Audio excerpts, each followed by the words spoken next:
Hello, this is Lauren Foley, and this is my Chapter 10 Reassessment.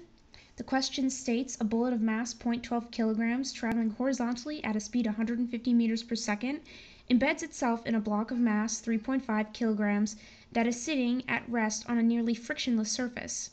The first question asks, what is the speed of the block after the bullet embeds itself in the block? An important concept to note for this question is the momentum conservation principle, which pretty much states for a collision occurring between two objects in a closed system, the total momentum of the two objects before the collision will be equal to the total momentum of the two objects after the collision, and knowing this will greatly help us when working these next few problems.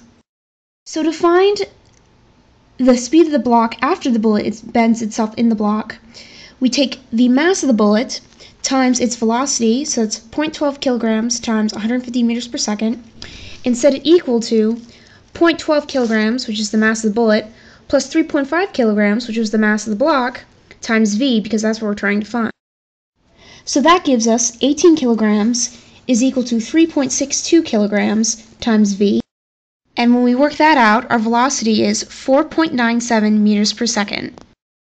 The next question asks, calculate the kinetic energy of the bullet plus the block before the collision. So to find the kinetic energy of the bullet plus the block before the collision, we take 1/2 mass times velocity squared, which is 1/2 times 0.12 kilograms times 150 meters per second squared. It's supposed to be meters per second squared, and that gives us 1,350 joules. So to calculate the kinetic energy of the bullet plus the block after the collision, we take 1/2 0.3.62 kilograms, which is the mass of the bullet plus the mass of the block, times 4.97 meters per second squared, and that was the velocity that we originally found, and that gives us 44.71 joules. The next question asks, was this collision elastic or inelastic? This is going to be an inelastic collision because the final kinetic energy is not equal to the initial kinetic energy, which we calculated before. The next question asks, calculate the rise in thermal energy of the bullet plus block as a result of the collision.